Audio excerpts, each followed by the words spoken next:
Om Namo Bhagavate Vasudevaya.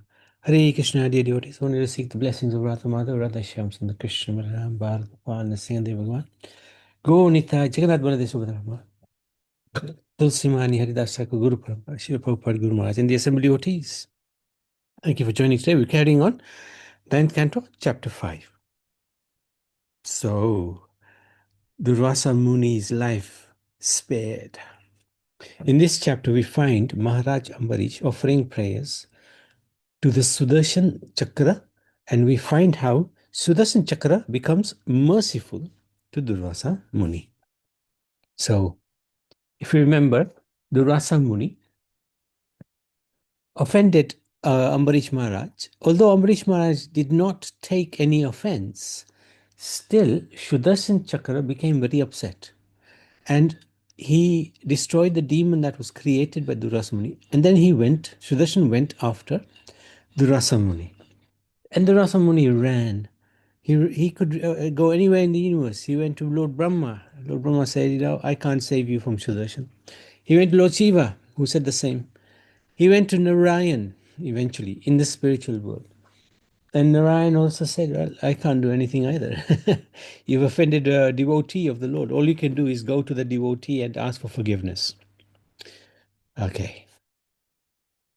By the order of the Supreme Personality of Godhead, Vishnu, Durvasa Muni immediately went to Maharaj Ambarish and fell at his lotus feet.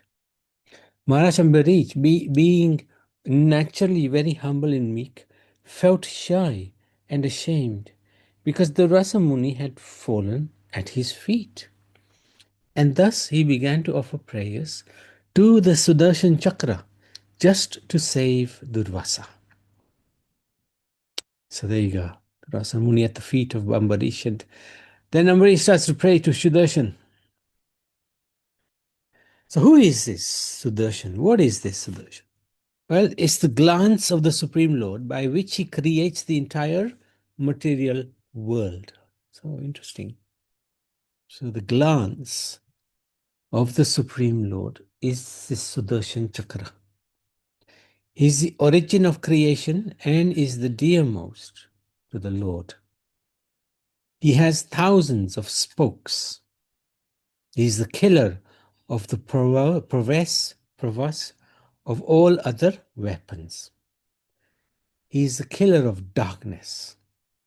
He is a manifester of the prowess of devotional service, the means of establishing religious principles, and the killer of all irreligious activities.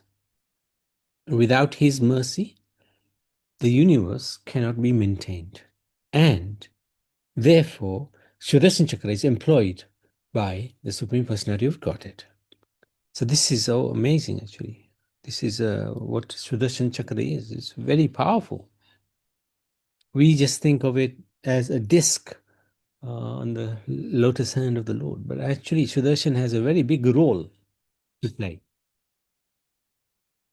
So Ambarish Maharaj, he prayed to Sudarshan that if his family have given charity to the proper persons, if he's performed ritualistic ceremonies and sacrifices, if he's properly carried out their occupational duties, and they have been guided by learned Brahmins, if they've pleased the Lord by their devotion.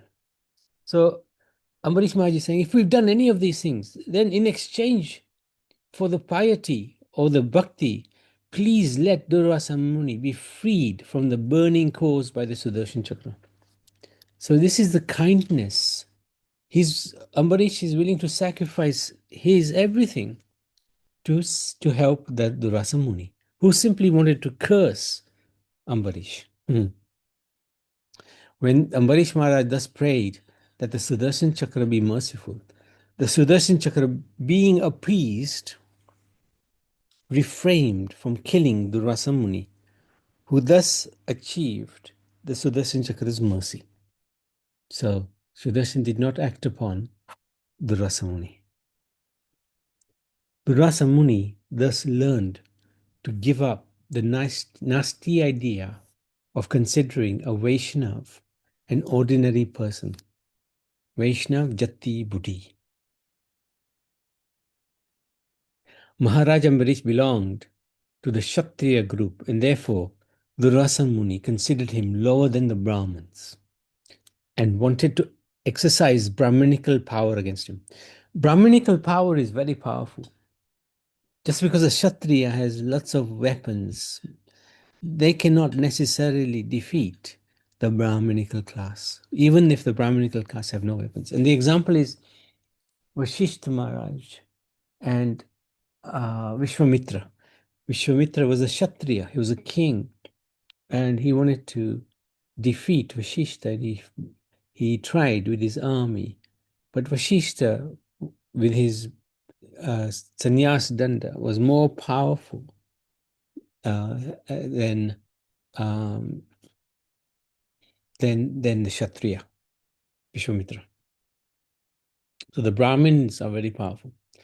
By this incident, everyone should learn to stop mischievous ideas of neglecting Vaishnavas. So although Ambarish Maharaj belonged to the Kshatriya class, and the Kshatriyas are below the Brahmins, actually he was a Vaishnav. The Vaishnavas mean worship of Vishnu. They are the highest. Durvasa Muni realized the greatness of devotees of the Supreme Lord. For although he committed an offense, still Ambarish prayed for his good fortune. How amazing is that? This is the nature of the devotee. He doesn't see anybody, he is his enemy or friend. He cares for everyone. His compassion goes way beyond any reasonable amount which normally people would associate with compassion. Their compassion is unlimited. It's extraordinary. And Prahlad also had a similar level of compassion as Ambarish. So, Ambarish, nothing is impossible for devotees to do and to give up. Overlooking his offenses, Ambarish saved Durvasa's life. Durvasa said that the heavenly beings will continuously chant about Ambarish's spotless character every moment, and the people of this world will also chant his glories continuously. It's very nice if we can remember these fantastic personalities like Ambarish, Prahlad, Narad Muni, every day. Try to remember these great souls. Seek their blessings, please. Help me become wonderful. Hare Krishna. Yes, no problem. Hare Krishna, Prabhuji. Hare Krishna. I heard you saying that you should remember every day Durvasa Rusi, Amrish Maharaj, Prahlad Maharaj. Is that right? Yeah, definitely. So, like in your prayers or any time or? Anytime. And what's the reason? We just want to seek their blessings that we also become wonderful devotees of the Lord like they are. What, Maharaj Amrish? Maharaj Ambarish, Prahlad, Narad Muni. Even Durvasa Muni? Durvasa Muni, maybe, I mean, if one is a Shiv Bhakta, definitely. One is a Shiv Bhakta. Durvasa Muni is very important. But he's not necessarily considered to be a Vaishnav. Vaishnavs worship Vishnu. Okay. Yeah. And who else we remember? Oh, many. Brahma, Shiva, because Shiva is also worshipper of Vishnu. I mean, yeah, I do some of the Rishi's name every day. Rishi, like Rishi, yes. Bhadraj, and Yes, Bharadraj. Yeah. All of there, about 12 or 13, I've written them down. And all the satis like Sita Mata and Good. Mandakini, Mandri, Mandari. Yeah, that's right. Look, I'm telling every day, but when I'm telling you, I can't even remember the name. But all the Rishis name. So it's good to remember all these the one you told me. I'm sorry, but uh, uh, could you text me some of them? Yeah, we can. I can text you the message about Some of them, not all of, more but than some yeah, of yeah. them. I No, mean, I do remember the receipts, but yeah, it will be good. Like, we don't want anything. It's just to have the Ashirvadana. just to get their blessings. Yeah. Correct. Okay. Thank you. Oh, thank you very much. Yeah. Very, very Hare good. Krishna, Prabhuji. Okay, Hare Krishna. Thank you. Thank you, Nani Ben. And just Nani Ben, just to this point we just came across, very fantastic actually. How, um, although Durasa Muni had offended Ambarish Maharaj prayed for the well-being of Durvasa Muni, who was being chased by the Sudarshan Chakra. Although Ambarish Maharaj was a Kshatriya and Durvasa Muni was a Brahman, because Ambarish Maharaj is a um, pure devotee of the Lord, a Vaishnav, uh, the power of the Brahmins did not defeat Ambarish. So, Ambarish could not be defeated by Durvasa Muni's power. And then, in opposite, Durvasa Muni was prayed for his life to be saved by Ambarish. Look at the greatness of a Vaishnav. He prays for the good fortune of even those who want to harm him. So really extraordinary. Ambarish Maharaj gave Durvasa Muni sumptuous food to eat. And then the king, who had been standing in the same place for 1 year without eating anything, also took prasad. This is Prabhuji, doubt Prabhuji. oh yes, Riyansh, go ahead, go on. Prabhuji, uh, Sudarshana Chakra was given life only at that point, or is Sudarshana Chakra has life? Mm, good question. He's he's Because he's like, he's because just like, uh, Hmm.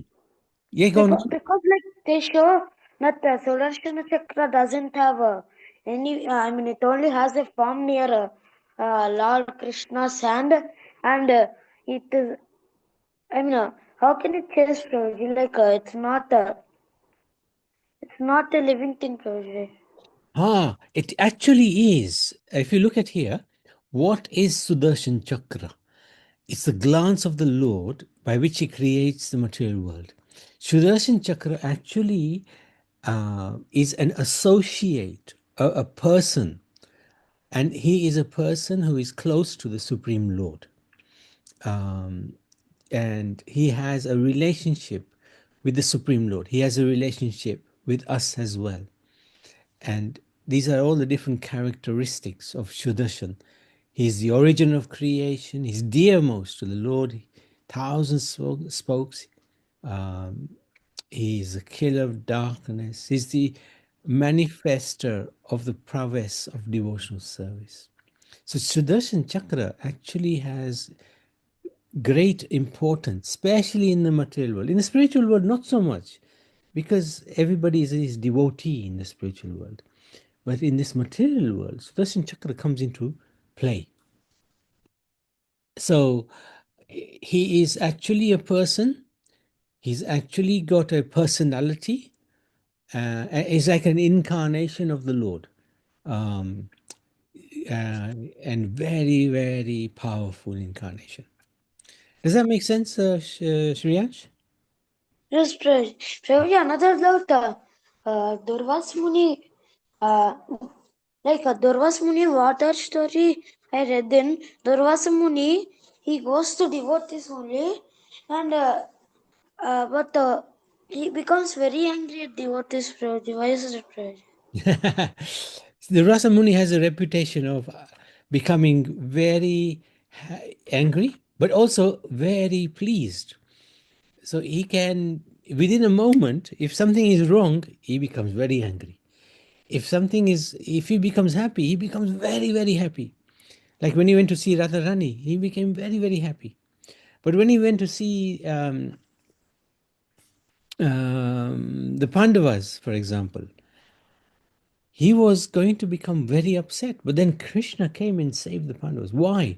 Why does Durvasa Muni behave like this? So Durvasa Muni is a partial incarnation of Lord Shiva. Lord Shiva, his mood is also a little bit like this, that if he becomes happy, he becomes so happy.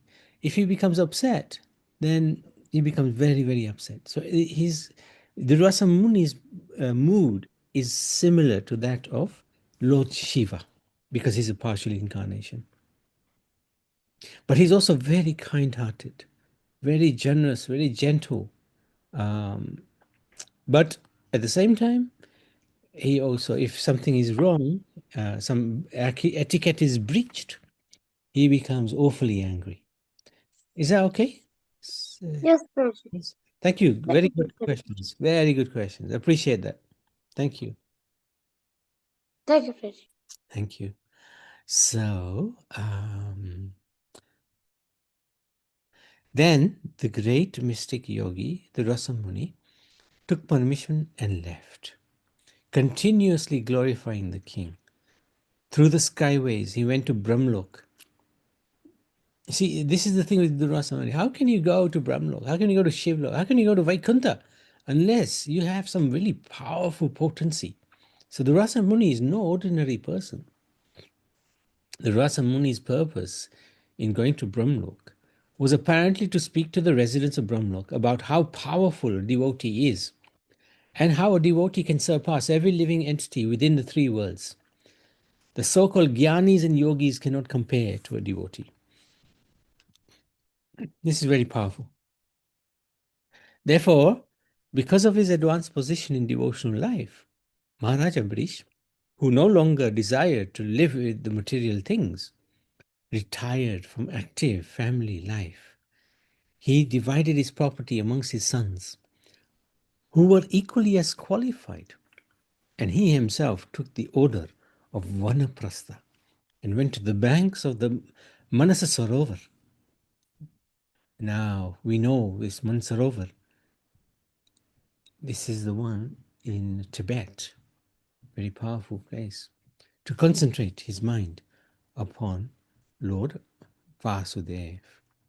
Anyone who chants this narration or even thinks of this narration about the glories of Maharaj Ambarish certainly becomes a pure devotee of the Lord.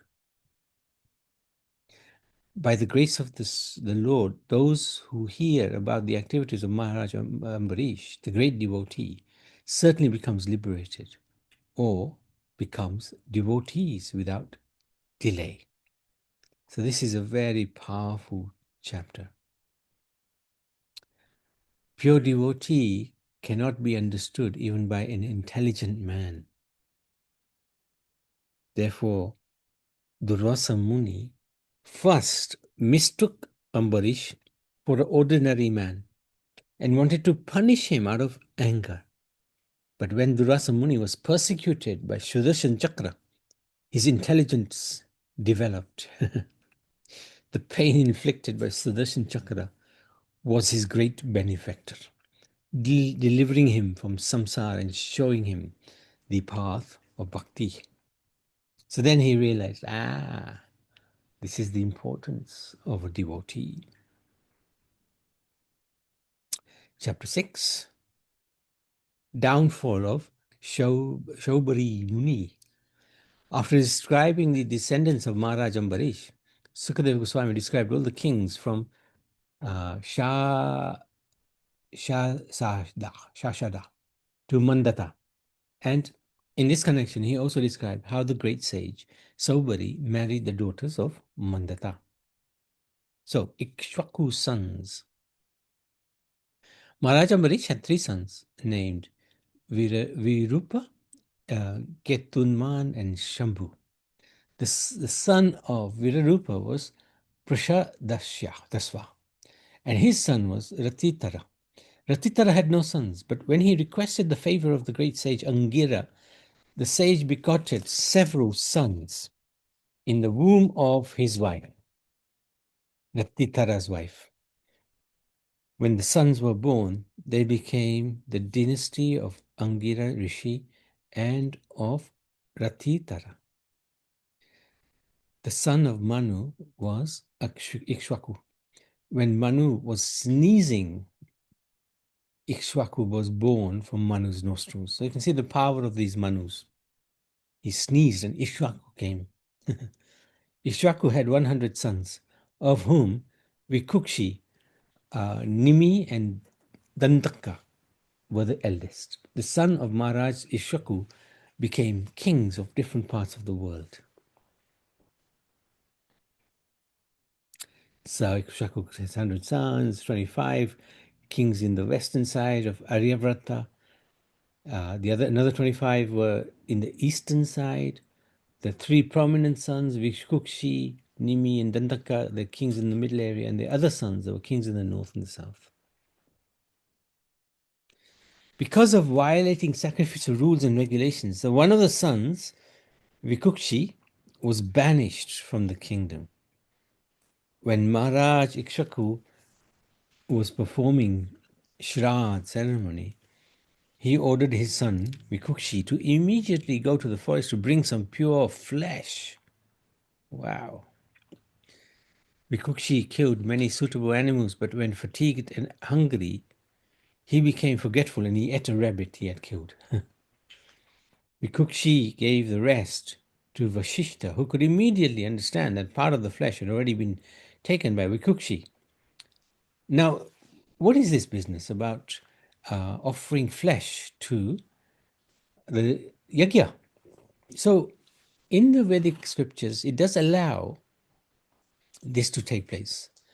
However, there have to be very qualified Brahmins to be able to do such ceremonies. And the killing of the animal results in the animal actually getting a human form of life. So it's actually for the benefit of the animal. However, this was misused later in especially beginning of Kali Yuga. What happened was the Brahmins, they became attached to eating meat, and they sacrificed animals, not for the yagyas, but to enjoy their flesh.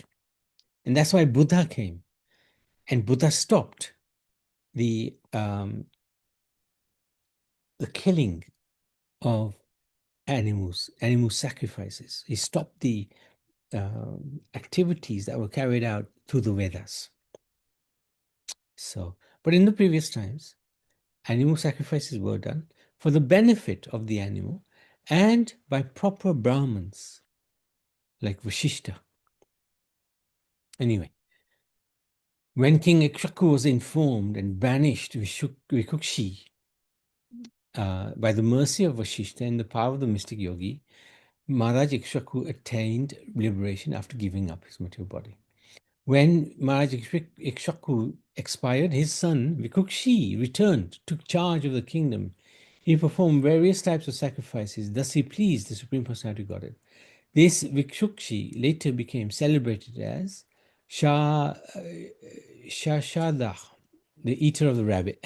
What a name, eater of the rabbit. So this also shows us that, we can do some things which can be wrong sometimes by mistake, by force of nature, by our own bad habits. But we should understand the Lord is ultimately very, very kind. He's always very kind. If we can still manage to please him, then he will allow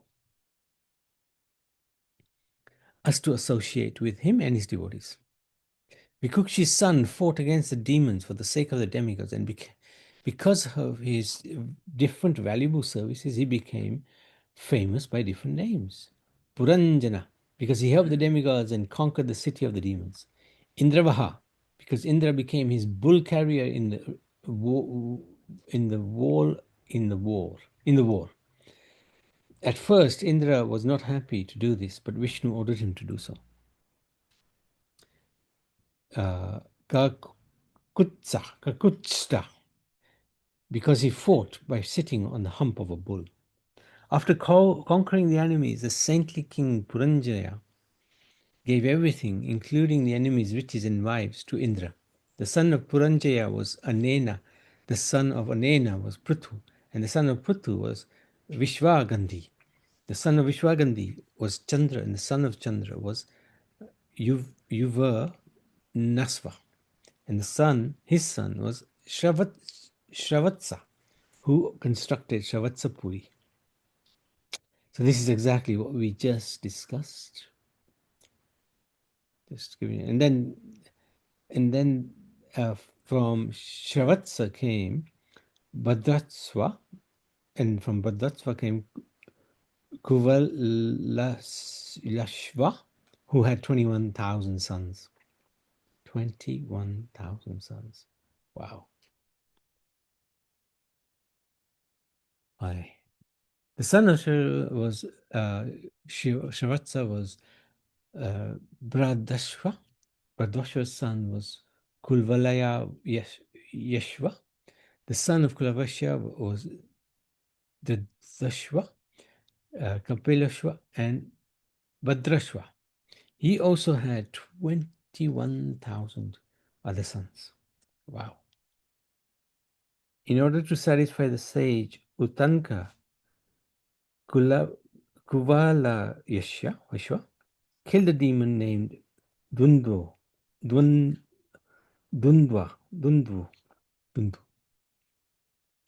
And thus he became celebrated as Dundvumara, the killer of Dundvu. But the 21,000 sons burned to ashes in the fire emanating from Dundvu. The son of Dadashva was Haryashva, and the son of Haryashva was Nikumba. The son of Nikumba was Bahulashva, and the son of Bahulashva was Kishwa.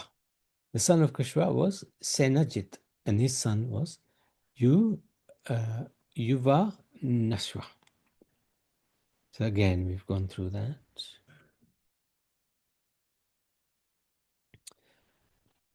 Yuva Naswa married 100 wives, but he had no sons. And therefore he entered the forest. In the forest, the sages performed a sacrifice known as Indra Yagya on his behalf. Once, however, the king became so thirsty in the forest that he drank the water kept for performing Yagya. Consequently, after some time, a son came forth from the right side of Yuva Nasva's abdomen. The son, who was very beautiful, had all the symptoms of powerful king, was crying to drink breast milk.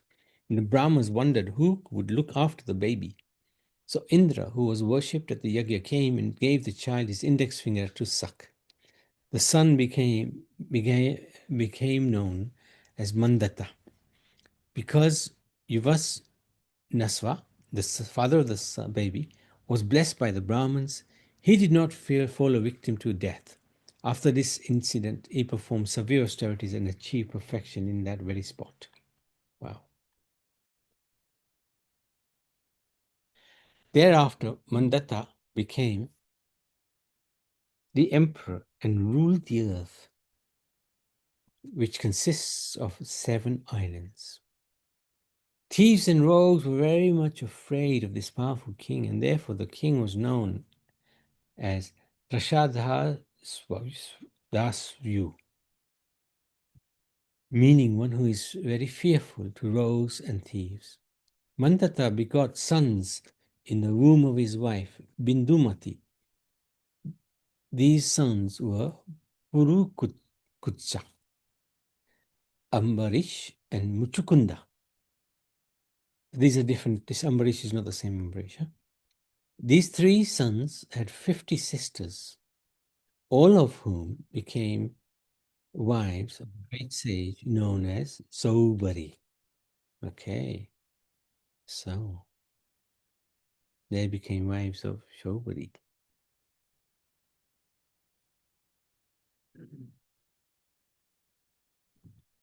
So Mandata and Bindumati, 3 sons, but 50 daughters. So, now, in this connection, Shukadeva Goswami described the history of Shobari Muni. Who Prabhuji, once can you go to the previous yeah, picture, Prabhuji? this thing? Prabhuji.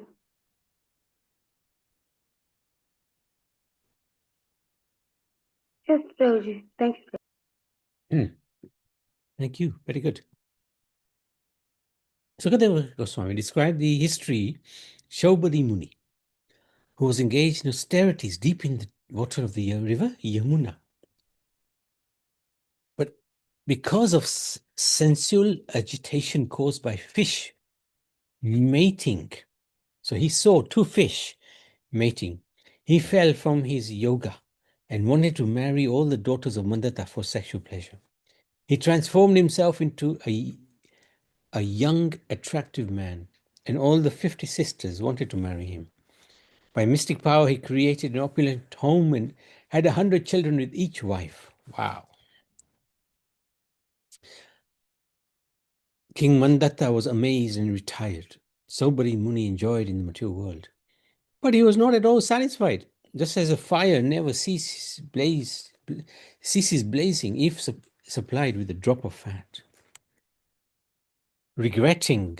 So he started regretting. Oh no, what did I do? I was doing such nice tapasya, and then I got married and had so many children. Regretting losing the fruits of his austerity, he accepted the order of Vanaprastha, performed very severe austerities, and thus attained perfection. In this regard, Sukadeva Goswami describes how Saubari Muni's wives also became perfect. So that's the end of chapter 6. Any questions? Any comments?